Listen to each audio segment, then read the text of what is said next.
Hello, welcome to my education classes SSM.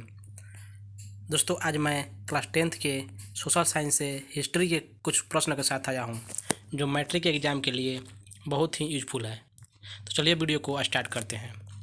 प्रश्न संख्या 1, auto कहाँ का राजा घोषित किया गया था? ओटो कहाँ का राजा घोषित किया गया था? इसका राइट आंसर होगा ऑप्शन नंबर सी, यूनान का।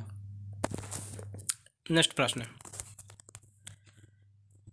गिज्जो कहाँ का प्रधानमंत्री था? तो इसका राइट आंसर होगा ऑप्शन नंबर बी, फ्रांस का। गिज्जो फ्रांस का प्रधानमंत्री था। अगला प्रश्न, किस वर्ष यूनान को एक स्वतंत्र राष्ट्र घोषित किया गया?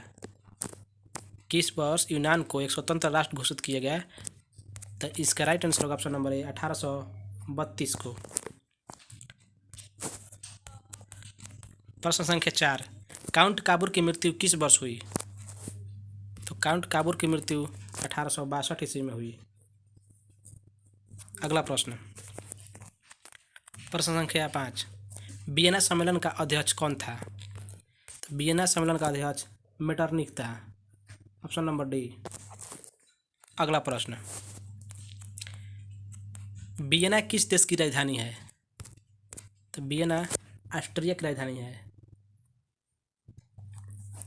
फ्रांस की राजधानी पेरिस, इटली की राजधानी रोम। अगला प्रश्न, सिडोवा का युद्ध किसके बीच हुआ? तो इसका राइट आंसर होगा ऑप्शन नंबर ए, ऑस्ट्रिया और प्रासा के बीच।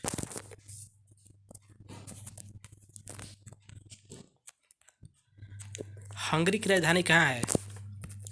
तो हंगरी की राजधानी बुडापेस्ट।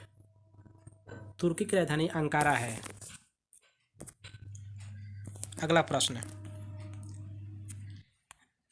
यूरोपीय सभ्यता का पालना किसे कहा जाता था? तो यूरोपीय सभ्यता का पालना यूनान को कहा जाता है। यूनान को। प्रश्न संख्या 10, जाल्वेराइन संघ की स्थापना किस वर्ष हुई? तो इसका राइट आंसर होगा ऑप्शन नंबर ए, 1834 में। अगला प्रश्न, लाल कुर्ती का गठन किसने किया था? तो लाल कुर्ती का गठन गैरिबल्डी ने किया था। गैरिबल्डी। अगला प्रश्न, मेटरनिख व्यवस्था का क्या उद्देश्य था? तो मेटरनिख व्यवस्था का उद्देश्य था पुरातन व्यवस्था की पुनर्स्थापना। अगला प्रश्न, राष्ट्रवाद की अवधारणा का जन्म किस घटना से माना जाता है? तो इसका राइट आंसर होगा ऑप्शन नंबर ए, फ्रांस की क्रांति से। प्रश्न संख्या 14, किस संधि के द्वारा जर्मनी का एकीकरण हुआ? तो इसका राइट आंसर होगा फ्रैंकफर्ट की संधि। Option number C.